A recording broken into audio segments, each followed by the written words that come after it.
성경을 보게 되면 하나님께서는 끊임없이 자신의 자녀들에게 복을 주시겠다고 약속해 주셨습니다. 이것은 마치 부모가 자신의 자녀만큼은 정말 잘 되기를 바라는 마음과 같다 할 수 있겠죠. 자녀 있는 부모들은요, 내 자녀가 나보다도 더 잘 되기를 원해요. 내가 배우지 못했다면요, 내 자녀만큼은 어떻게 했는지 더 가르치려고 하죠. 내가 사는 게 팍팍하고 힘들면 내 자녀만큼은 돈에서 좀 자유할 만큼 부자가 되면 좋겠다. 이게 부모의 마음이라는 거예요. 그러니까 부모가 이 가정생활이 힘들면요, 내 자녀만큼은 결혼해서 행복한 가정을 이루면 좋겠다. 이런 여러분 마음을 다 갖죠. 그게 부모의 마음이라는 거예요. 하나님도 마찬가지입니다. 자기 자녀가 정말 잘 되기를 원하신다는 것입니다. 대표적인 구절이 있죠. 바로 신명기 28장인데요. 그런데 신명기 28장을 보게 되면 하나님께서는 자신의 자녀들에게 복을 약속해 주시면서 저주 또한 여러 구절을 통해서 언급해 주고 있어요. 아니, 복 이야기만 해주시면 좋은데 저주까지도 더 많은 구절을 할애해서 말을 해주고 있습니다. 그 이유가 과연 뭘까요? 그것은 바로 자신의 자녀들만큼은 무슨 일이 있어도 그런 저주만큼은 받지 않기를 바라는 하나님의 마음이 담겨진 경고라는 것입니다. 사랑하는 아들아, 사랑하는 딸아, 너 여기 봤지? 이 저주에 관련된 이야기가 나오거든. 너희들은 저주받아서는 안 돼. 너희들만큼은 저주받지 않는 복된 인생이 되어야 하는 거야. 이게 바로 하나님의 마음이라는 거예요. 그것은 바로 하나님께서 자신의 백성들에게 주고자 하는 복의 내용을 포함하여 복과 연관된 것들이에요. 복에 관련된 것들, 그 복의 내용을 포함한 것들, 그게 바로 이렇게 축복하라의 내용입니다. 그것은 바로 다음과 같은데요, 우선 하나님께서는 나에게 복 주기를 원하십니다. 여호와는 내게 복을 주시고, 하나님께서 제사장인 아론과 그의 아들들을 통해서 자신의 백성들에게 복을 주시겠다고 약속하셨지만 하나님 자신의 복의 근원으로서 복을 주시는 주체임을 분명히 밝혀주고 있어요. 여러분, 제사장이 복을 빌어주는 거지 복의 근원과 주체는 아니라는 거예요. 그걸 명확하게 해주고 있습니다. 제사장들은 뭡니까? 복이 흘러가도록 해주는 통로라는 거예요. 복을 주는 근본, 근원은 바로 하나님 자신이라는 거예요. 지금 그 이야기를 해주고 있죠. 이 말은 바로 여호와 하나님 이외에 진정한 복을 줄 자가 이 땅에서 있다 없다? 존재하지 않는다는 거예요. 오직 여호와 하나님 한 분만이 복을 주신다는 것입니다. 즉 하나님께서 세우신 제사장들은 단지 하나님의 복을 흘려보내는 통로라는 거예요. 따라서 신자인 우리가 놓쳐서는 아니 되는 것이 있다면 그것은 바로 우리에게 복을 주시는 분은 오직 여호와 하나님 한 분뿐이십니다. 그러기에 우리 모두 하나님께서 나에게 복을 주시려고 나를 꼭 집어서 나에게 찾아오고 있다는 사실을 우리 모두 놓쳐서는 아니 될 줄로 믿습니다.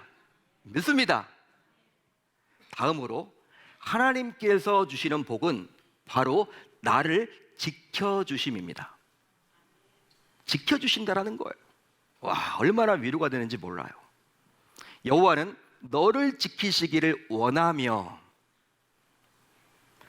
우리가 살아가는 이 세상은 어떻습니까? 혼란스럽죠. 복잡하죠. 하루에도 수많은 사건과 사고가 일어납니다. 자, 그러다 보니까 우리 스스로 자신을 지켜내기가 참 쉽지가 않아요. 내가 여러분 지킨다 나 자신을 쉽지 않습니다. 나 혼자 잘한다고 되는 것이 아니라 얼마나 많은 사건과 사고가 일어난지 몰라요. 내가 내 자녀를 다 지킬 수 있을까요? 못 지킵니다. 그런데 하나님께서 친히 지켜주시겠다고 약속하고 있으니 이것은 우리에게 얼마나 큰 위로가 되고 위안이 되는지 몰라요. 여기서 지키신다라는 말은요, 항상 떠나지 않으시고 곁에서 함께 하신다라는 의미예요. 하나님께서 그렇게 하시는 이유가 있다면 그것은 바로 무엇이냐? 자신의 백성들에게 복을 주시려고 떠나지 않으시고요, 이미 받았던 그 복이 누수되지 않도록 지켜주신다라는 것입니다. 따라서 이 얼마나 든든합니까? 하나님의 약속인데 하나님의 말씀인데, 그렇게 해주시겠다라는 건데, 그러게 나를 지키시는 이 복을 받게 된다면 행여나 우리들 모두 어떠한 사망의 음침한 골짜기와 같은 곳을 지나더라도 결단코 두려워하거나 염려하지 않게 될 줄로 믿습니다. 믿습니다. 다음으로 하나님께서 주시는 복은 바로 나에게 은혜 주심입니다. 은혜 주신다. 여호와는 그의 얼굴을 내게 비추사 은혜 베푸시기를 원하며. 하나님께서는 자신이 복을 주고자 하는 자와 얼굴을 맞대고 그를 주목하세요. 얼굴을 맞대고요, 주목하는 거예요. 얼굴을 맞대고요, 주목하는 거예요. 물론 하나님께서 그렇게 하시는 이유가 있겠죠. 바로 왜 그렇습니까? 그것은 바로 그가 필요한 것이 과연 무엇인지를 잘 살펴서 은혜를 주고자 함이에요. 주목해가지고. 따라서 이처럼 하나님께서 은혜를 베풀어 주시고자 주목하고 있으니 그 사람은 이 세상에서 잘 될 수밖에 없겠죠. 한마디로 만사에 형통하게 될 줄로 믿습니다. 믿습니다. 여러분, 하나님이 필요를 채워주신다니까요. 여러분, 나에게 집중하신다라는 거예요. 내가 필요한 것을 주시려고. 우리가 어떤 선물을 주고받을 때, 여러분, 선물 받는 사람이 필요한 것을 선물 주는 사람이 주면요, 주는 사람도 좋고 받는 사람도 좋죠. 하나님이 여러분 우리에게 뭐 아무거나 주는 게 아니라 우리를 딱 주목하고 있다가 필요한 것을 딱 주신다라는 거예요. 이게 얼마나 은혜입니까? 여러분, 이것보다 더 큰 은혜가 어디 있겠습니까? 말을 하지 않아도 하나님이 아신다라는 거예요. 마지막으로 하나님께서 주시는 복은 바로 나에게 평안 주심입니다. 평안을 주신다. 여호와는 그 얼굴을 내게로 향하여 드사 평강 주시기를 원하노라 할지니라. 할렐루야, 할렐루야. 실제로 아무리 이 세상에서 많은 것을 소유하고 이루어서 사람들의 부러움의 대상이 된다 하더라도 마음의 불안과 두려움이 계속 넘쳐나면요, 결코 행복할 수가 없어요. 여러분, 우리가 뭐 돈이 많아지고 우리는 뭐 결핍되면요 행복하지 않다고 여기죠. 근데 진짜 다 채워지면 행복할까요? 그렇지 않다라는 거예요. 마음에 불안이 생기면요, 염려 근심이 생기면요 행복하지가 않습니다. 그런데 하나님께서는 자신이 복을 주고자 하는 마음을 잘 살피고자 자신의 얼굴을 친히 드십니다. 왜 얼굴을 우리 주님이 드세요? 우리의 마음을 살피고자. 그래가지고 그 사람의 마음에 하나님의 평안을 심어주신대요. 실제로 이 평안은요, 세상에 주는 그 어떤 조건적인 평안과도 비교할 수 없는 하나님께서 친히 주시는 참 평안, 즉 샬롬입니다. 즉 어떤 조건과 환경과 상관없이 누릴 수 있는 진정한 평안인 것이죠. 세상에 여러분, 평안은요 힘의 평안이에요. 소유의 평안이에요. 뭔가 가져야지만 평안하다는 거예요. 재산을 여러분 잃을까 봐 겁내잖아요. 주식만 여러분 좀 내려도 평안하지가 않잖아요. 이게 여러분 세상이 이야기하는 평안이에요. 조건적인 평안, 환경이 잘 풀릴 때 평안. 그렇지만 하나님이 주신 평안은요, 그게 다 아니라는 거예요. 진정한 평안, 샬롬입니다. 그러게 나를 평안하게 하시는 이 복을 진정받아 누리게 된다면 어떠한 상황 속에서도 결단코 불안에 떨지 않게 될 줄로 믿습니다. 믿습니다. 하지만 곰곰이 생각을 해보자고요. 당시 이스라엘 백성들은요, 이런 놀라운 복을 받을 만한 자격이 없었습니다. 자격이 없었어요. 그 이유는 바로 그들은 늘 삶 속에서 감사함이 없이 원망과 불평을 일삼았으며 또 하나님을 신뢰하지 못했고요, 하나님을 대적한 적이 한두 번이 아니었기 때문이죠. 여러분, 우리가 율법서를 통해서 모세 오경을 통해서 출애굽 이후에 이스라엘 백성들의 모습을 잘 살펴봤잖아요. 알고 있잖아요. 출애굽을 했다라는 것은요, 이제 여러분 노예에서 자유인이 된 겁니다. 사망에서 생명이 생긴 거예요. 감사만 넘쳐야 될 텐데 물이 없다, 먹을 게 없다. 항상 백성들은요 불평과 불만이 너무나 심했어. 하나님께 감사하기보다는 불평과 원망을 일삼았던 사람이 바로 그들이었습니다. 백성들이었습니다. 그러니까 그들은 복을 받을 자격이 안 돼요. 실제 그렇습니다. 실제로 하나님께서도 이런 백성들의 모습을 결코 모르지 않았죠. 다 아셨죠, 여러분. 하나님이신데. 그런데 왜 하나님께서는 이런 놀라운 복을 자신의 백성들에게 주시겠다고 하셨던 것일까요? 왜 주시려고 했던 것일까요? 주시겠다고 약속했던 것일까요? 그것은 바로 하나님께서 자신의 백성들을 너무나도 사랑하셨기 때문입니다. 다른 것으로는 설명이 안 돼요. 그러다 보니 하나님 자신이 보기에도 자신의 백성들이 너무나 뻔뻔하고 배은망덕한 건 맞아. 그럼에도 불구하고 너무나도 사랑하다 보니 이 대단한 복을 주시겠다고 약속했던 것입니다. 그러기에 하나님께서는 백성들의 아비가 되시며 백성들은 하나님의 자녀이기에 이런 부모와 자녀와의 관계는 결코 어떤 조건이 있을 수 없음을 만천하에 친히 보여주고자 백성들에게 복을 주시겠다고 약속한 거예요. 여러분, 부모와 자녀와의 관계는 조건으로 여러분 이렇게 점철되는 게 아니죠.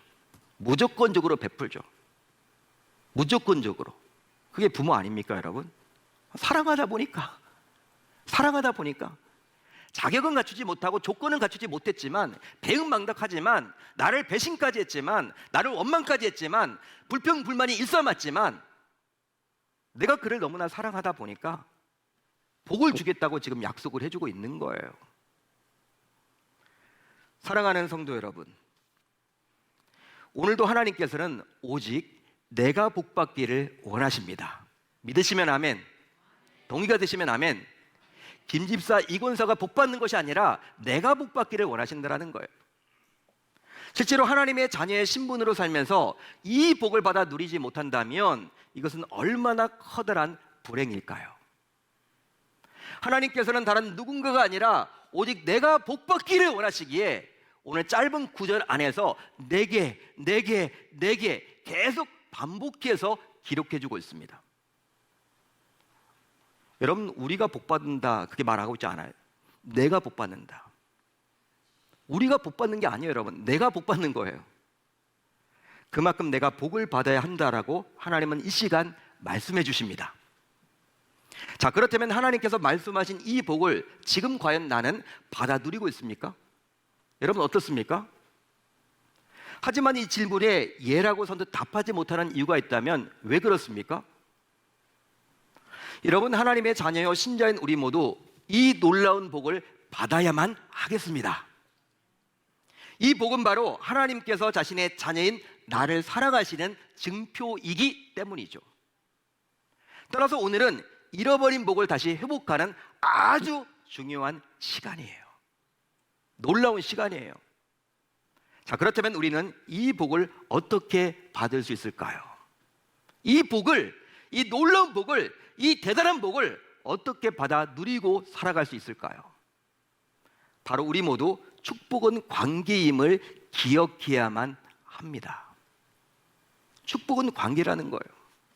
여러분, 축복이 무엇이라고요? 관계. 따라서 하나님께서 아론과 그의 아들들에게 축복하라고 명하셨음을 우리 모두 놓치지 말아야만 합니다. 이것은 바로 백성들이 자신들을 돌보고 축복을 비는 제사장들과의 관계를 중시해야 한다는 하나님의 심정이 담겼기 때문이에요. 그런데요, 지금도 하나님께서는 자신의 자녀들에게 축복하라고 명하신 직분이 있습니다. 어떤 직분이냐? 바로 목회자들입니다. 목회자들이다. 따라서 이분들과의 관계를 소홀히 하지 마십시오. 이분들과 불편한 관계가 되어버리면 이분들이 축복을 마음껏 선포할 수가 없습니다. 그러기에 이분들이 마음껏 복을 빌도록 하십시오. 여러분, 여러분들이 모두 복을 받아야 될 대상이라는 거예요. 우리 모두 복을 받아야 될 대상입니다. 따라서 하나님께서는 여러분들을 축복하시려고 여러분들을 이 교회에 두셨습니다. 우연일치가 아니에요, 여러분. 여기에서 하나님의 복은 시작되고요, 또 하나님의 복은 계속 유지됩니다. 그러기에 우리 모두 하나님께서 복을 주신다라는 사실을 놓쳐서는 아니 되겠습니다. 하나님께서는 자신의 핏값으로 세우신 교회 안에 내가 머물 때, 내가 있을 때 나에게 반드시 필요한 복을 채워주십니다. 따라서 내가 교회 안에 머물 때 하나님의 복을 받을 수 있는 거예요. 신자는요, 교회를 떠나는 순간 하나님의 복과 멀어집니다. 오늘 말씀에 나와 있잖아요. 또 목회자를 위해서 기도하고 목회자를 통하여 주실 복을 고대해야 하겠습니다. 따라서 목회자와 영적 소통이 막히면 절대로 아니 되겠죠. 그러한즉 목회자를 위한 기도는 영적 소통이 이루어지도록 만들기에 우리 모두 목회자를 위해서 반드시 기도합시다. 그리함으로 목회자를 통해서 주시는 하나님의 복을 받아 누릴 수 있어야 할 줄로 믿습니다. 하지만 목회자 역시 어떻습니까? 죄성을 가진 아담의 후손이에요. 연약합니다. 부족합니다. 그래서 어떨 때는요, 목회자의 연약함을 보면서 함부로 말하거나 취급하기도 하죠. 물론 걱정이 되니까 그렇게 말하는 거겠지만은. 하지만 오늘 말씀을 잘 보시면요, 하나님께서 아론과 제사장들이라고 말씀하지 않고 아론과 그의 아들들이라고 일부러 사용하셨어요. 오늘 말씀을 잘 보세요. 그런데 하나님께서는 아들들이라고 표현했는데, 여러분, 그 아들들 가운데 아론의 여러 아들이 있지 않습니까? 그런데 그 아들들 가운데 나답과 아비후처럼 결국 하나님의 징계까지 받았던 자들도 있었습니다. 따라서 하나님의 입장에서는요, 아론과 제사장들이라고 이야기하면 더 좋을 듯 싶어요. 그런데 아들들이라고 나와 있습니다. 기록해 줍니다. 이것은 바로 무엇이냐면 아들들이라고 하나님께서 표현하심으로 연소함과 연약함이 있을 수 있다는 것을 분명히 해주고 있는 거예요. 따라서 오히려 연약함이 보이더라도 목회자의 입에 하나님께서 부어주시는 복의 권세가 있음을 우리 모두 기억합시다. 그렇습니다. 신자인 우리 모두 하나님의 복을 받아야 인생에서 성공할 수가 있어요. 하지만 어떻습니까? 신자임에도 불구하고 여전히 우리는 내 일터에서 내 스펙과 경험과 능력으로만 복을 받으려고 하죠. 그게 바로 우리의 모습이죠. 그러나 분명한 것은요, 우리의 애씀과 수고와 노력도 필요해요. 그거 하지 말라는 게 아닙니다. 열심히 사십시오. 열심히 성실하게 정직하게 하십시오. 그렇지만 이것만으로는 한계가 분명하다는 거예요. 이것만으로는 안 된다는 거야. 내 힘으로 복을 누리며 살아갈 수가 없다는 거예요. 따라서 신자인 우리 모두 하나님의 복을 받을 수 있어야만 할 줄로 믿습니다. 그런데 이런 하나님의 복은 교회 안에서 목회자를 통해서 부어주신다는 거예요. 자, 그렇다면 여러분들은 왜 목회자가 예배의 마지막 시간인 축도 시간에 손을 들고 하시는지 아십니까?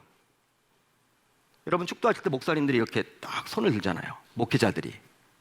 이렇게 해도 되는데 왜 이렇게 할까요? 전혀 반응이 없으세요? 그냥 하는가 보다.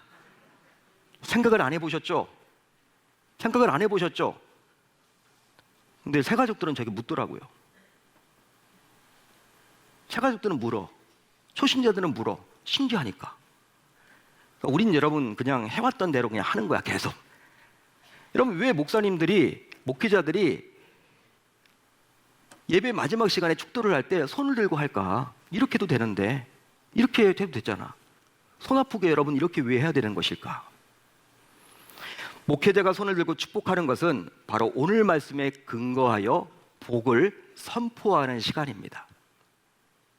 따라서 목회자가 손을 들고 복을 비는 것은 성도 한 사람 한 사람의 머리 위에 하나님께서 친히 안수하신다는 강복의 의미가 담겨져 있는 거예요. 아주 중요합니다. 강복. 기도는요, 우리가 하나님께 올려드리는 거예요. 여러분, 그렇죠? 여러분, 기도는 우리가 하나님께 올려드리는 겁니다. 찬양도 여러분 우리가 올려드리는 겁니다. 그리고 헌금도 올려드리는 겁니다. 말씀은 선포하시죠. 또 이 축도 시간은요, 하나님의 강복이에요. 강복. 복이 임하는 거예요.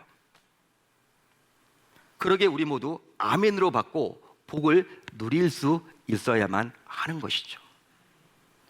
여러분, 보통 구약의 축도는 오늘 본문이고요, 신약의 축도는 고린도후서 13장 13절인데요. 그런데 오늘날 성도들 가운데서는 일부지만 신약의 축도만 진짜 축도라고 착각하는 분들이 있습니다. 즉, 주 예수 그리스도의 은혜와 하나님의 사랑과 성령의 교통하심이 너희 무리와 함께 있을지어다. 많이 들어보셨죠? 그런데 성경학자들에 따르면 이것은 오늘날 우리가 생각하는 그런 축도의 개념보다 오히려 고린도 교회 성도들끼리 서로 복을 기원하는 축복의 멘트와 같은 거래요. 축복의 멘트다. 즉 우리가 예배 전후에 서로에게 하나님은 당신을 사랑하십니다, 사랑합니다, 축복합니다, 이렇게 하듯이 고린도 교회 성도들에게 바울이 복을 기원한 것입니다. 고린도후서는요, 이 바울이 지금 이것을 기원하고 맞춰지게 되죠. 실제로 초대교회 성도들은 예배를 드린 후 서로 헤어질 때 서로를 향해서 손을 쫙 뻗어가지고 어떻게 했습니까? 주 예수 그리스도의 은혜와 성령이 하나님의 사랑과 성령의 교통하심이 우리와 함께 있을지어다 라고 축복하고 서로 여러분 축복을 기원하고 헤어졌대요. 성도들끼리. 따라서 어떤 의미에서 보게 되면 신약의 축도보다 구약의 축도인 오늘 본문이 훨씬 우리가 생각하는 강복, 즉 복을 내려주신다는 개념인 축도에 가까워요. 그러기에 그동안 신약의 축도를 했다면 오늘만큼은 이 구약의 축도를 선포하며 예배를 마쳐보겠습니다.